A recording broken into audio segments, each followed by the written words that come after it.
México y Estados Unidos consiguieron un acuerdo para evitar la imposición de aranceles a los productos mexicanos. Donald Trump lanza amenaza si no se cumple lo acordado. El presidente de los Estados Unidos atacó las prácticas comerciales de China y lanzó un ultimátum a su homólogo del país asiático. En Estados Unidos, el ex vicepresidente Joe Biden está criticando duramente la política económica de Trump. La Casa Blanca y otros funcionarios salen a la defensa del mandatario. En Nicaragua, hay tensión luego de la aprobación de una polémica ley de amnistía. Expertos advierten que grupos paramilitares que cometieron delitos quedarían impunes. En China, al menos 16 personas fallecieron y 12 siguen desaparecidas después de las fuertes lluvias que han ocasionado severas inundaciones.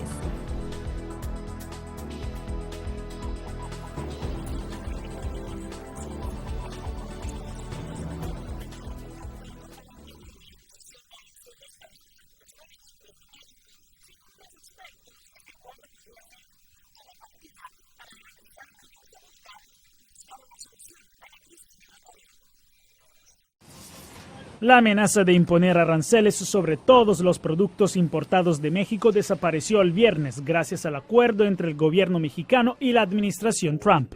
Las autoridades mexicanas prometieron más esfuerzos de los ya hechos y prometidos para detener a los migrantes, como el envío de 5,000 tropas adicionales de la Guardia Nacional a la frontera con Guatemala. Para muchos analistas, como James Carafano de The Heritage Foundation, el acuerdo tiene mucha importancia. Esto es ciertamente innovador. No sabemos si está cambiando el juego todavía o si ambas partes podrán cumplir con los compromisos que asumieron, pero sin duda esto es extremadamente importante. Para Carafano, México y Estados Unidos tienen que trabajar juntos para garantizar una mejor seguridad y más prosperidad. Sin embargo, en esta situación existe también un tercer actor. Hay una administración que está tratando de resolver el problema. Hay problemas bilaterales entre Estados Unidos y México, pero luego está el Congreso de Estados Unidos que no ha abordado el problema, ya sea cerrando lagunas legales o proporcionando los recursos que Estados Unidos necesita para asociarse con países extranjeros y asegurar nuestra frontera. El analista cree que la amenaza de los aranceles del 5% era muy real, por eso México se apresuró para enviar una delegación a Washington. Empero, Carafano no ve el aumento gradual de los aranceles como una posibilidad. No vi esa amenaza como realista y la vi como parte de una estrategia de negociación por parte de Estados Unidos. Aunque Trump sugirió que las relaciones volvieron a la normalidad, otros en su administración han dejado claro que el presidente se reserva el derecho de renovar sus amenazas arancelarias si considera que los esfuerzos de la Guardia Nacional de México no son satisfactorios. Un funcionario le dijo al periódico The New York Times: la amenaza arancelaria no ha desaparecido, está suspendida. Jacopo Luzzi, Voz de América, Washington.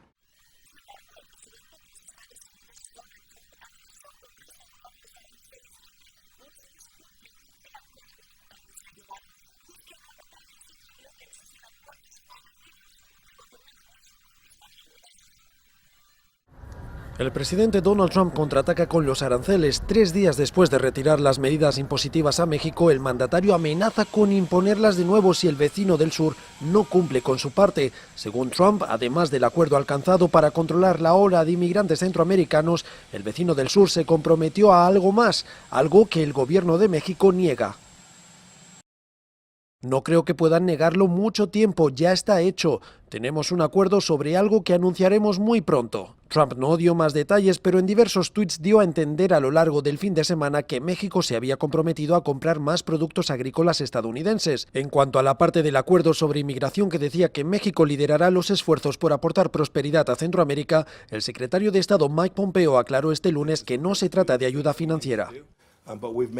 No hemos aumentado nuestro compromiso de recursos con este acuerdo. No ofrecimos ningunos recursos de ayuda al gobierno de México para lograr resultados. Tampoco lo hicimos con Centroamérica.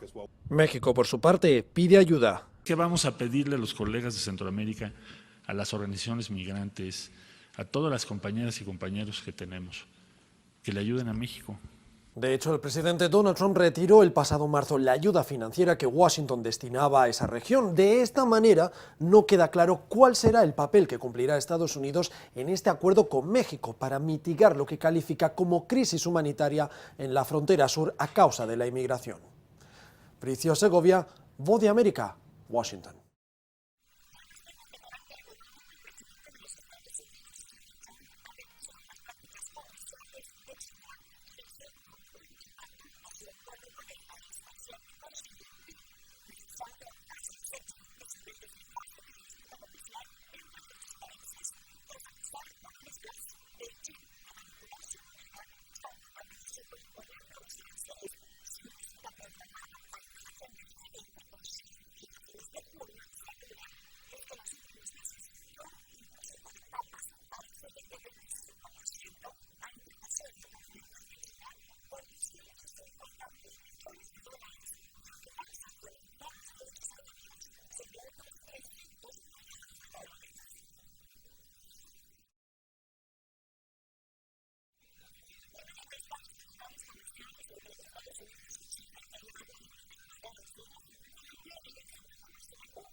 Un portavoz del gobierno chino se abstuvo de confirmar que el líder Xi Jinping tiene la intención de reunirse con el presidente de Estados Unidos, Donald Trump, en una cumbre en Japón a finales de este mes. Trump ha impuesto aranceles del 25% sobre las exportaciones chinas por un valor de $250.000 millones y se está preparando para expandirlas para cubrir otros $300.000 millones.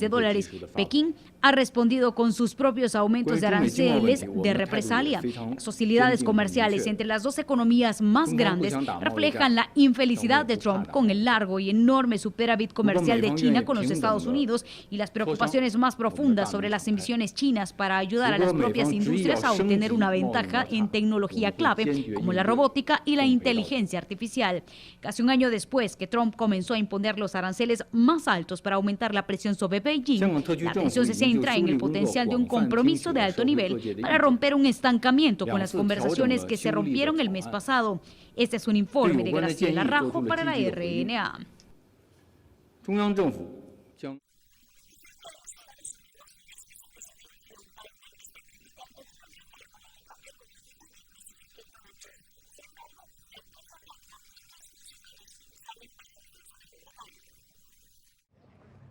Mientras el presidente de los Estados Unidos, Donald Trump, y el ex vicepresidente Joe Biden han iniciado una batalla mediática por el centro de atención en Iowa, se generan reacciones de los más cercanos al actual mandatario. La Casa Blanca dice que el plan de Joe Biden de llamar al presidente Donald Trump una amenaza existencial para la nación es realmente risible. La secretaria de prensa de la Casa Blanca, Sarah Sanders, no se atreve a decir si Trump responderá o no a las críticas de su rival en la política. La idea, que él diría que el presidente representa cualquier tipo de amenaza, es realmente ridícula si se considera que fue parte del gobierno que permitió que Rusia interfiriera en nuestra elección, dijo la funcionaria. Sanders dice que Biden también fue un miembro clave de la administración de Obama que permitió que China creciera y que Corea del Norte probara misiles. Asegura que es él quien tiene que dar muchas explicaciones. Biden planea usar su visita a Iowa para criticar la política económica de Trump. Este es un informe de Graciela Rajo para la RNA.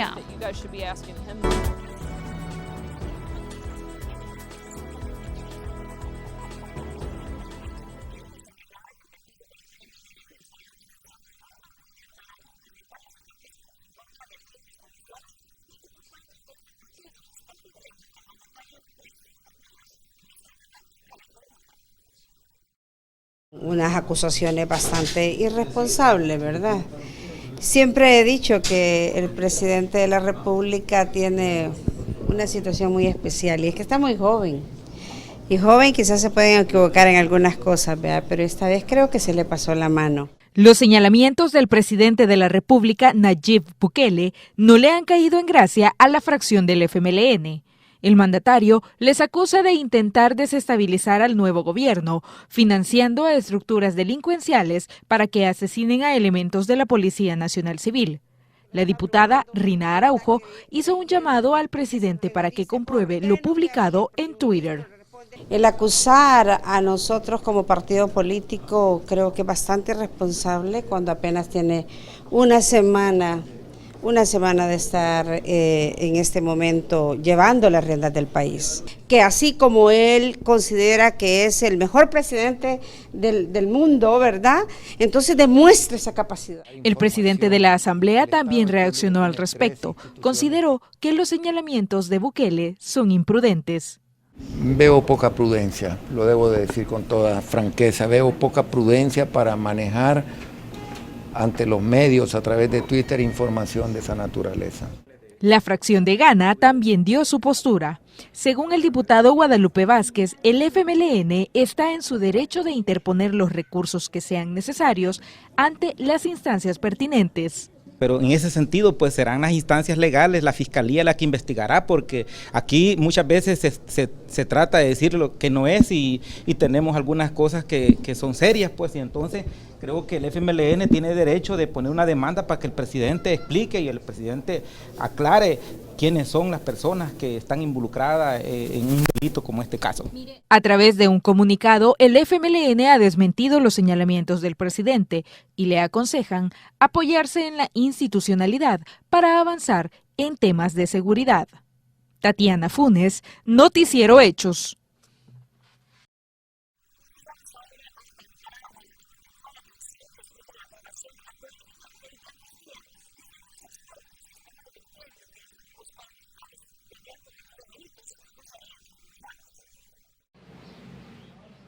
Hansel Vázquez hace unas horas salió de prisión tras permanecer encarcelado casi un año, luego de ser condenado por el gobierno de Nicaragua por supuestamente cometer actos terroristas.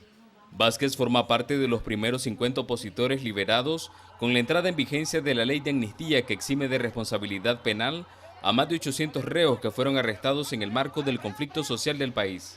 Es una libertad condicionada completamente, es una libertad donde no puedo hacer uso de mis derechos constitucionales, donde no puedo hacer uso de mis derechos internacionales a la libre circulación, libre expresión, libre pensamiento, libre reunión, libre manifestación cívica y pacífica. La Voz de América conversó en Costa Rica con el exmagistrado de la Corte Suprema de Justicia de Nicaragua, Rafael Solís, sobre la ley de amnistía. Según él, más que cancelar los procesos judiciales de los opositores, la ley pretende anular los crímenes que, de acuerdo con organismos de derechos humanos, cometieron oficiales de la policía y paramilitares afines al gobierno. Porque la amnistía borra todo, pues. Borra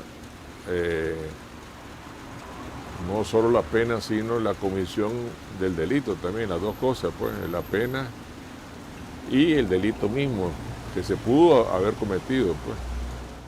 Guálmaro Gutiérrez, diputado oficialista, aseguró a La Voz de América que esta ley pretende restablecer la paz en el país. Nosotros somos del criterio de que esta ley genera condiciones suficientes como para que la paz social vuelva a este país. Cuando ya la familia nicaragüense está reunida, lo que nos queda es empezar a pensar cómo sacar adelante este país, que lo teníamos tan bien hasta antes del 18 de abril del año pasado. Mientras tanto, funcionarios de Estados Unidos y la Unión Europea advierten al gobierno de Nicaragua que si no cumple otras exigencias de la ciudadanía, como el esclarecimiento de los crímenes y reformas electorales, aplicarán más sanciones a la administración de Daniel Ortega. Donaldo Hernández, Voz de América, Nicaragua.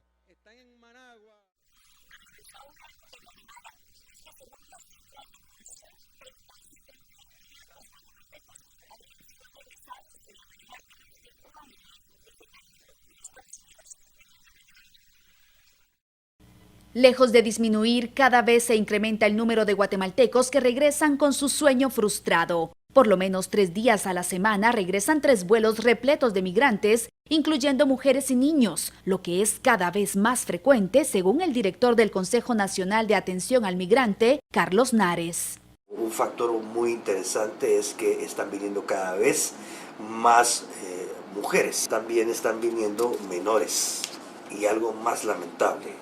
Estar utilizando menores de edad con la idea o el concepto erróneo de que por el hecho de que lleven menores de edad van a poder pasar más rápido y van a lograr quedarse en Estados Unidos. Y esto es totalmente falso.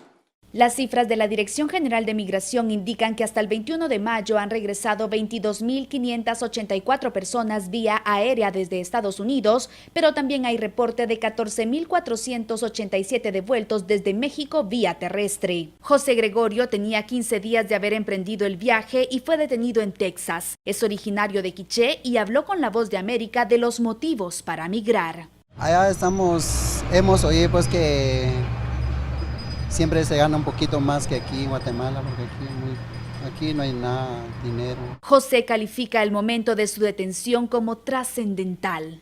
Uno tiene que decidirse la vida y la muerte, porque así cuando nos cae la mira, se tiene que escaparse uno, como tiene que defenderse.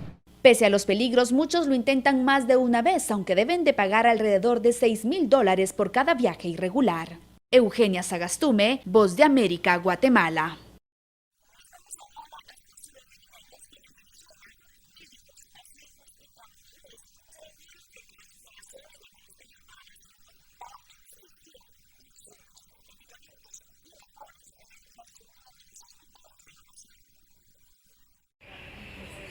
Transcurre 2019 y la crisis de los hospitales en Venezuela continúa acentuándose. Según la Federación de Médicos del país, son miles los pacientes que se ven afectados por la situación, razón por la cual un grupo de ciudadanos tomó simbólicamente el Ministerio para la Salud para exigir al gobierno en disputa medicamentos e insumos para los centros hospitalarios. Por supuesto que sí se mueren los pacientes de Venezuela, porque no hay aire acondicionado, porque no hay rayos X en los hospitales, porque no hay tomografía en los hospitales, porque no hay comestible, comida en los hospitales para los pacientes. ¿Se había visto algo así en Venezuela, señora? Mira, yo tengo 59 años y jamás he visto tanta hambre en mi país, tanta falta de medicamentos. Jamás había visto el hospital universitario en ruinas como está. En ese contexto, trabajadores del sector de la salud denunciaron que aún no se ha visto en todos los hospitales la ayuda humanitaria ofrecida por la Cruz Roja Internacional. Ni siquiera se sabe si es verdad que ha llegado, nadie sabe dónde está. No hay respuesta por parte de los usurpadores, señor.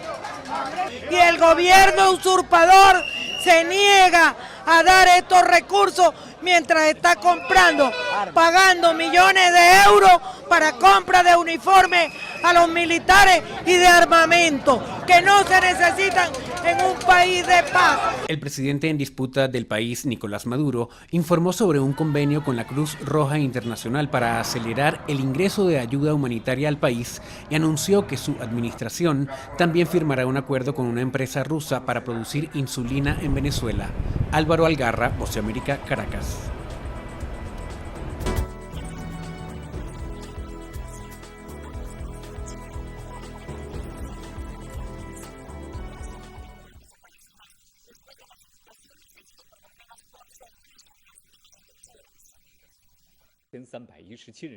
$16 personas murieron y 12 siguen desaparecidas luego de las fuertes lluvias que causaron inundaciones en el suroeste de China. El canal de televisión estatal mostró imágenes de aldeas totalmente devastadas y tierras de cultivo con carreteras y puentes dañados. Se desplegaron trabajadores de emergencia para rescatar a los residentes atrapados y ayudar con la evacuación de decenas de residentes. Citando a los departamentos de emergencia locales, Xinhua dijo que las inundaciones en 6 ciudades de la región autónoma de Guangxi mataron a 9 personas, mientras que otras 7 murieron en la provincia vecina de Guadong. Continúan las evacuaciones, sobre todo en las zonas vulnerables. Este es un informe de Graciela Rajo para la RNA.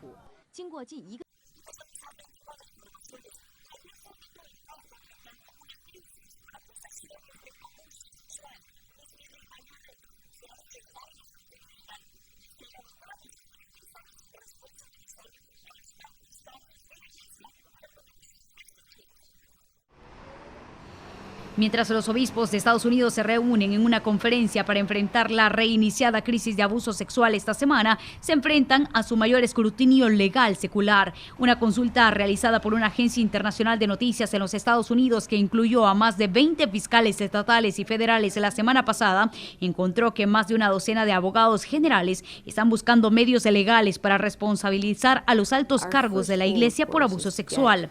Algunos incluso están considerando si aplicar a los estatutos de la Iglesia que históricamente se han utilizado para acabar con el crimen organizado.